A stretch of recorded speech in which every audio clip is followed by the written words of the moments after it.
Chapter 1. The Thinker and the Prover. All that we are is the result of all that we have thought. It is founded on thought.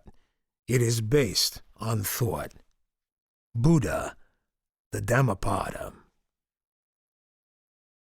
William James, father of American psychology, tells of meeting an old lady who told him the earth rested on the back of a huge turtle.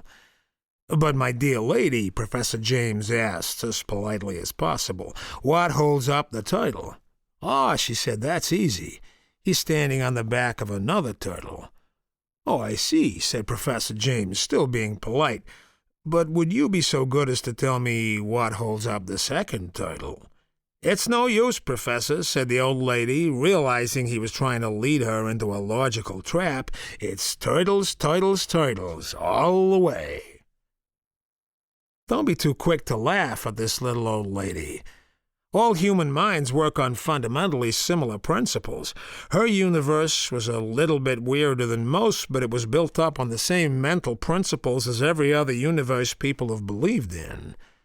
As Dr. Leonard Orr has noted, the human mind behaves as if it were divided into two parts, the thinker and the prover. The thinker can think about virtually anything. History shows that it can think the earth is suspended on the backs of infinite turtles, or that the earth is hollow, or that the earth is floating in space. Millions of people believe that, including the present author. Comparative religion and philosophy show that the thinker can regard itself as mortal, as immortal, as both mortal and immortal, the reincarnation model, or even as non-existent, Buddhism. It can think itself into living in a Christian universe, a Marxist universe, a scientific relativistic universe, or a Nazi universe, among many possibilities. As psychiatrists and psychologists have often observed, much to the chagrin of their medical colleagues, the thinker can think itself sick and can even think itself well again. The prover is a much simpler mechanism. It operates on one law only. Whatever the thinker thinks, the prover proves.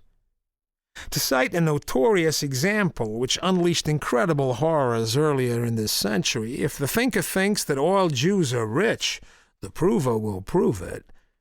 It will find evidence that the poorest Jew in the most run-down ghetto has hidden money somewhere.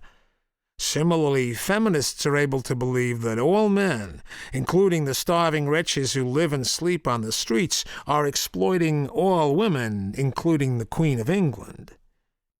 If the thinker thinks that the sun moves around the earth, the prover will obligingly organize all perceptions to fit that thought.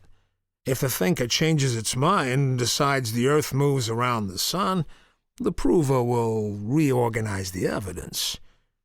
If the thinker thinks holy water from Lourdes will cure its lumbago, the prover will skillfully orchestrate all signals from the glands, muscles, organs, etc., until they have organized themselves into good health again.